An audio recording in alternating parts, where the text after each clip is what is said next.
살아계신 하나님, 하나님의 창조하시고 만드신 세상을 살아갈 수 있도록 우리들에게 건강을 주시고 또 생명을 연장시켜 주셔서 진심으로 감사를 드립니다. 오늘도 새벽에 문을 두드리며 하나님 앞에 기도합니다. 아버지, 들려오는 소식들이 참으로 안타까운 소식들이 참 많이 있습니다.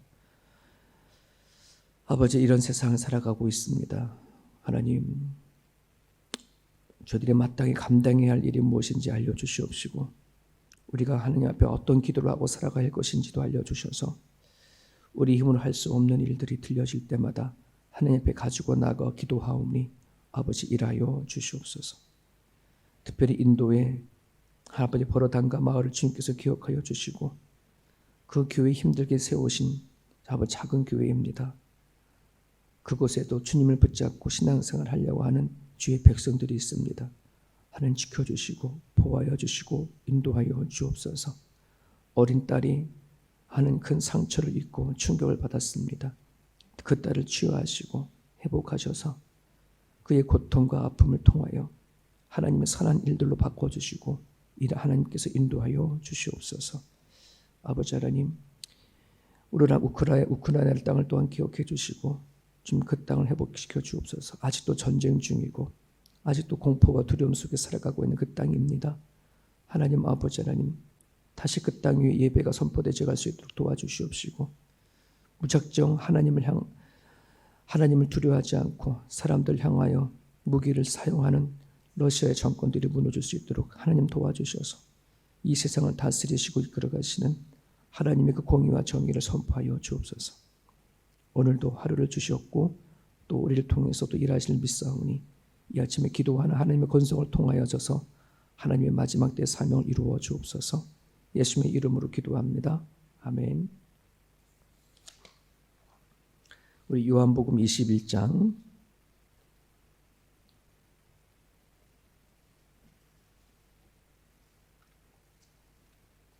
요한복음 21장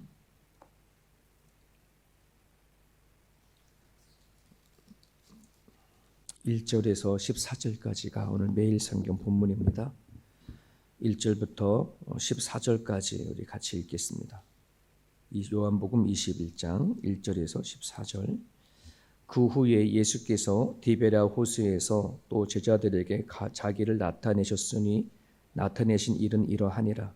시몬 베드로와 디두모라 하는 도마와 갈릴리 가나 사람 나다나엘과 세베대의 아들들과 또 다른 제자 둘이 함께 있더니 시몬 베드로가 나는 물고기 잡으러 가노라 하니 그들이 우리도 함께 가겠다 하고 나가서 배에 올랐으나 그날 밤에 아무것도 잡지 못하였더니 날이 새어갈 때에 예수께서 바닷가에 서셨으나 제자들이 예수이신 줄 알지 못하는지라. 예수께서 이르시되 얘들아 너희에게 고기가 있느냐 대답하되 없나이다. 이르시되 그물을 배 오른편에 던지라. 그리하면 잡으리라 하시니 이에 던졌더니 물고기가 많아 그물을 들 수 없더라. 예수께서 사랑하시는 그 제자가 베드로에게 이르되 주님이시라 하니 시몬 베드로가 벗고 있다가 주님이라 하는 말을 듣고 겉옷을 두른 후에 바다로 뛰어내리더라. 다른 제자들은 육지에서 거리가 불과 한 50칸쯤 되므로 작은 배를 타고 물고기 든 그물을 끌고 와서 육지에 올라오니 숯불인데 그 위에 생선이 놓였고 떡도 있더라. 예수께서 이르시되 지금 잡은 생선을 좀 가져오라 하시니 시몬 베드로가 올라가서 그물을 육지에 끌어올리니 가득히 찬 큰 물고기가 153마리나 이같이 있으나 그 물이 찢어지지 아니하였더라. 예수께서 이르시되 와서 조반을 먹으라 하시니 제자들이 주님이신 줄 아는 고로 당신이 누구냐 감히 묻는 자가 없더라. 예수께서 가셔서 떡을 가져다가 그들에게 주시고 생선도 그와 같이 하시니라. 이것은 예수께서 죽은 자 가운데 살아나신 후에 세 번째로 제자들에게 나타나신 것이라. 아멘. 매일 성경을 통해서 큐티를 하시는 분들은 이제 아시겠지만은 20장의 내용을 쭉 보게 되어지면 예수님이 부활하셨고 또 예수님이 막달라 마리아 또 제자들에게 나타나셔서 파송도 하시고 우리 20장 끝에 보게 되면 요한복음을 기록한 목적도 30절과 31절의 이야기를 하고 있습니다. 어떻게 보면 요한복음 전체의 그 내용상을 보게 되어지면 20장에서 끝내도 아무 문제가 없어요. 네. 근데 21장에 사도 요한은 이 한 장을 또 기록을 하고 있어요. 그래서 많은 신학자들은 충분히 20장까지 끝내도 요한복음은 아무런 지정이 없고 완벽한 그런 책인데 왜 사도 요한은 21장을 또 이 이야기를 기록하고 있을까 하는 것이 신학자들이 가지고 있는 고민이었습니다. 그래서 쭉 이제 신학자들이 연구를 한 결과 이 부분은 책의 부록과 같은 거다라고 이렇게 결론을 내렸습니다. 우리는 책을 보게 되면 책을 다 보고 맨 끝에 같은 거 부록 같은 게 나와 있죠. 그럼 그 책에 대해서 부연 설명을 하거나 또 책을 쓰게 되어진 배경도 또 얘기도 하고 있는 그런 내용인데 이 21장의 한 장은 어떤 의미를 가지고 있냐 그러면 부활하신 예수님이 제자들과 식사를 하시고 길게 대화하는 이야기가 21장에 등장을 합니다. 그 의도는 이거는 의도가 있는 것이죠. 그러니까 예수님의 부활의 확실성을 더 짚어주기 위한 것. 예수님이 부활하신 것이 어떤 현형, 눈에 보여지는 환상 같은 것들이 아니고 실질적으로 부활하셔서 같이 식사도 하시고 대화도 하시는 이 장면을 끝으로 얘기를 하면서 예수님의 부활을 더 확실히 짚어주는 이제 그런 역할을 하고 있고요. 또 하나는 우리가 너무 잘 알고 있다시피 그 베드로가 예수님이 붙잡으셨을 때 다 굴기 전에 3번 부인하면서 참 괴로워했던 장면을 우리가 알고 있지 않습니까? 근데 이 21장에 예수님께서는 그 수지자였고 사랑했던 베드로, 그의 상처와 또 그 마음을 회복시켜 주시고 그에게 목양에 대한 사명, 너가 이제 그랬지만은 이제 앞으로 너희 어린 양을 먹이고 또 예수 그리스도를 따르는 자들을 또 인도해 주라라고 하는 사명을 주는 그런 내용이 담겨져 있습니다. 그래서 21장은 어떻게 보면 되게 따뜻하고 또 예수님께서 이 요한복음에 기록한 전체의 어떤 그 내용을 아우를 수 있는 그 사랑하고 따뜻하고 배려하는 마음들이 21장에 다 기록이 되어 있습니다. 1절을 보게 되어지면 1절에 이렇게 시작을 합니다. 그 후에 예수께서 디베라 호수에서 또 제자들에게 자기를 나타내셨으니 나타내신 일은 이러하니라. 오늘 본문 이야기는 간단한 이야기면서도 이렇게 시작을 하는데 여기서 우리가 눈여겨봐야 할 것은 이 디베라 호수라는 이야기입니다. 이 디베라 호수라고 하는 이곳에서 예수님의 7명의 제자들이 이제 자기 고향에 와가지고서는 그물을 던지죠. 예수님을 만나기 전에 늘 고기잡이를 하고 먹고 살았던 그런 곳입니다. 그런데 그곳이 이 디베라 호수를 다른 성경의 곳곳에 보면 다 갈릴리 호수로 되어 있습니다. 그러니까 예수님이 제자들을 부르셨던 곳, 사명을 주셨던 곳, 그리고 같이 사역을 했던 그 자리가 갈릴리 호수인데 그런데 왜 사도 요한은 21장에 여기서 기록하면서 갈릴리 호수라 기록하지 않고 디베라 호수라 이렇게 얘기를 하느냐 하는 말입니다. 이 디베라 호수라고 한다는 말은 그 당시에 이스라엘 그 땅은 로마의 식민지 하에 있었고요. 그 로마 황제의 두 번째 황제인 티베리우스라고 하는 이름에서 따온 디베라 호수가 되어졌습니다. 이 티베리우스가 갈릴리 호수를 와서 이렇게 보니까 호수인 것 같은데 바다처럼 넓거든요. 웅장하거든요. 아름답거든요. 그래서 티베리우스가 자기들이 부하고 유대인들에게 이제 이 호수를 갈릴리 호수라 하지 말고 자기 이름을 따서 디베라 호수라 해라 이렇게 명령을 했어요. 그렇기 때문에 유대인들에게 이스라엘 백성들에게 이 갈릴리 호수를 디베라 호수라고 부르는 것은 되게 자존심 상하는 거거든요. 우리나라도 일본의 식민지 하에 있었을 때에 사람의 이름 뭐 지역 이름이나 사람 이름까지도 다 일본식으로 바꿨지 않습니까? 그리고 우리가 광복하면서 그 모든 것들을 다시 우리 애들의 이름으로 전혀 바꿔버렸지 않습니까? 그래서 일본의 잔재 같은 것들 이름들을 다 바꾼 거예요. 왜? 치욕스러우니까, 자존심 상하는 거니까. 그러면 이 사도 요한이 굳이 디베르 호수라고 할 이유가 없거든요. 그냥 갈릴리 호수라고 해야지. 왜? 그 갈릴리 호수는 예수님과 함께 사역했고 더 의미가 있는 그런 곳이기 때문에 갈릴리 호수라고 했었어야 되는데 왜 디베레 호수라고 기록을 하면서 시작을 하느냐 하는 거죠. 많은 신학자들은 이 21장에서 디베레 호수라고 하는 이 부분에 대해서 연구를 하고 그리고 이렇게 추측을 했습니다. 하나님께서 사도 요한을 통해서 이 복음서를 남길 때에 이 21장의 디베레 호수로 말하는 것은 의도를 갖고 했다 이 말입니다. 그 이유가 어디서 찾냐 그러면 나중에 이 뒷부분을 예수님께서 베드로를 부르시고 예수님을 부인했던 베드로를 이름을 부리며 이렇게 다가오시지 않습니까? 그때에 예수님은 당신께서 이름을 주셨던 베드로라는 이름을 부르지 않아요. 뭐라고 불러요? 시몬의 아들 요하나라고 하잖아요. 요한의 시몬아라고도 하잖아요. 그렇죠? 그러니까 이미 베드로라고 하는 이름이 전에 이름을 사용을 예수님이 부르셨다는 거예요.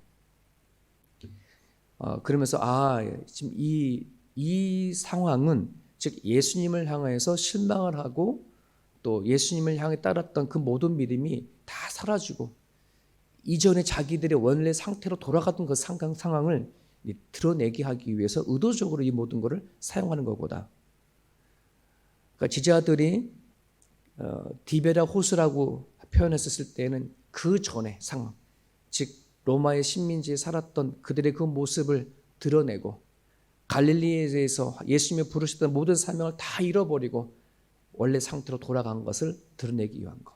베드로도 마찬가지고. 요한의 아들 시몬아라고 불러졌을 때에 그 베드로는 예수님의 제자이기보다는 예전에 고기잡이를 하던 그의 모습으로 돌아가는 것을 의도적으로 드러나기 위해서 표현을 했다라고 하는 것으로 정리를 하고 있죠. 예수님께서 살아계셨을 때에 12 제자들은 정말 눈빛이 살아있었습니다.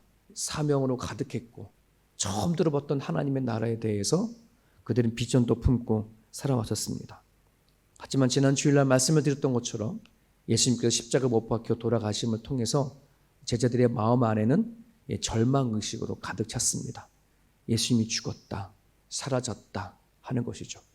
그러면서 그들이 가졌던 그 믿음과 신앙도 같이 사라져버린 것을 보게 되어집니다. 여러분 복음서에 보게 되어지면은 밭에 그 떨어진 씨앗의 비유 4가지 이야기가 나오지 않습니까? 그 씨앗은 우리 마음밭에 떨어진 말씀의 씨앗이겠지만 어느 밭에 떨어지냐에 따라서 그 말씀의 씨앗이 뿌리를 내려서 꽃을 피우고 열매를 맺는 그런 밭도 있지만 성장하지 못해 다 죽어가지 않습니까? 여러분 말씀이라고 하는 것 자체는 되게 파워풀합니다.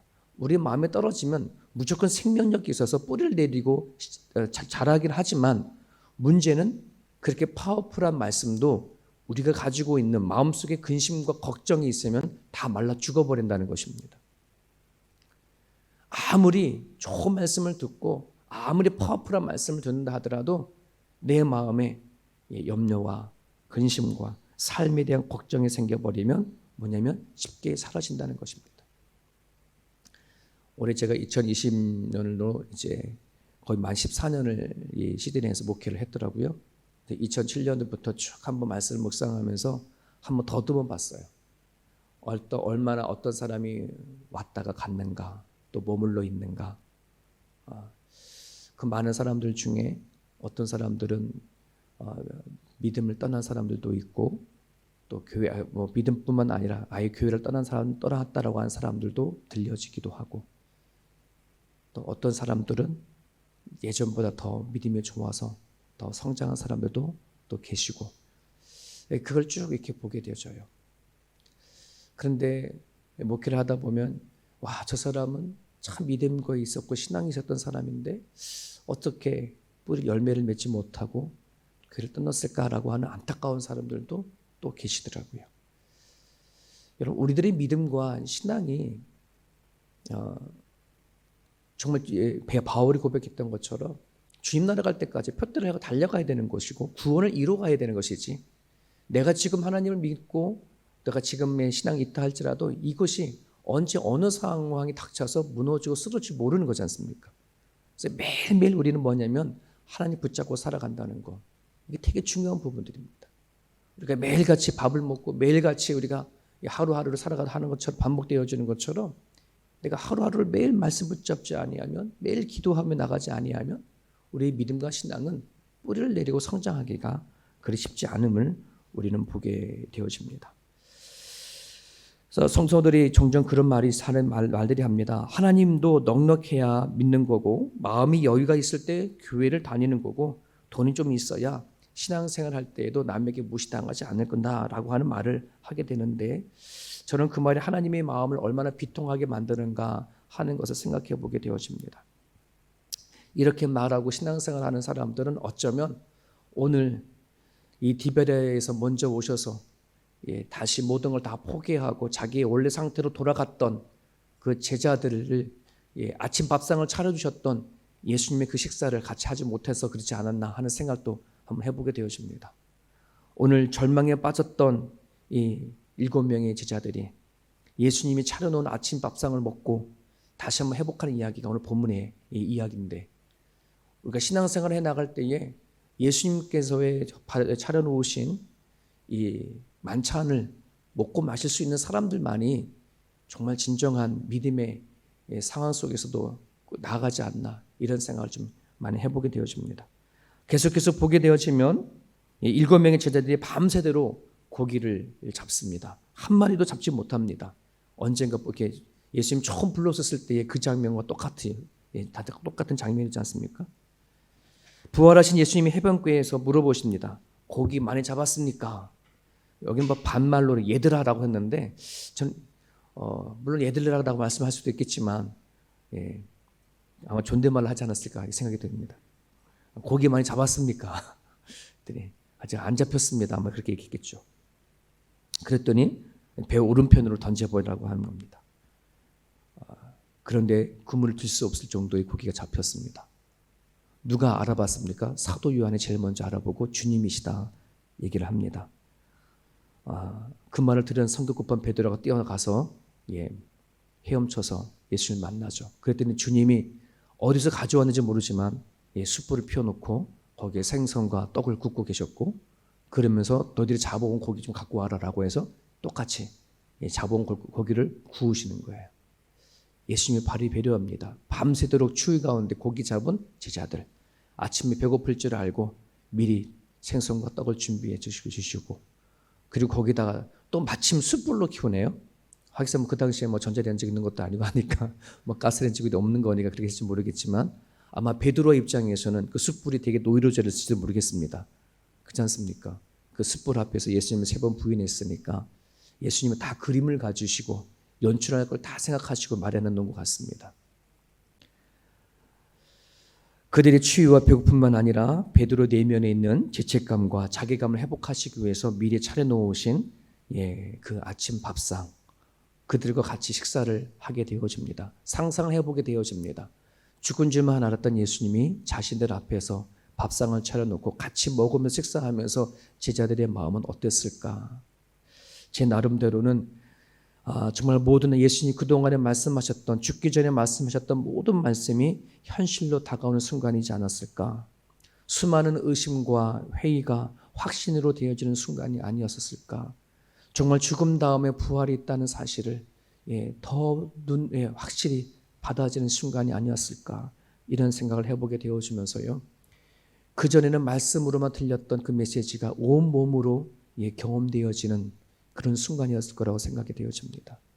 저는 우리 세움교회 성도들이 그냥 주일마다 선포되어지는 말씀이나 개인이 묵상하는 그 말씀들이 그냥 들려지는 어떤 말씀이나 소리가 아니라 온몸으로 삶으로 경험되어져가는 실제적인 확실되어지는 그런 삶이 성령님을 통해서 이루어질 수 있기를 간절히 바랍니다. 우리에게 베푸신 식탁이 있습니다. 여전히 성령께서 우리 가운데 오셔서 모든 것을 채워주시고 부족함 없게 해주시겠다고 하시는 성령님의 약속이 있는데, 그 약속을 여러분들이 경험하고 또 식탁을 누릴 수 있는 여러분의 모습이 되었으면 좋겠습니다. 이것은 우리들의 몫입니다. 먹고 마시는 것은 우리들의 몫입니다. 예수님 다 치러 놓으셨습니다.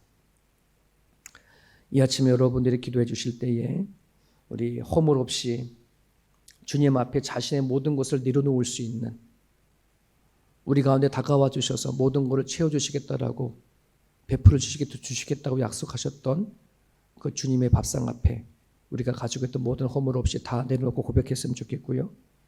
그리고 우리 주변에 여전히 인생을 살아가면서 느껴지는 허기지긴 배와 목마름을 예수님 앞에 가지고 나아가서 체험을 얻는 그런 성도가 되어줄 수 있도록 여러 주변에 있는 성도들을 위해서도 이 아침에 기도해 주시길 바랍니다. 오늘 주신 말씀 붙잡고 자유롭게 기도하시다가 돌아가시길 바랍니다.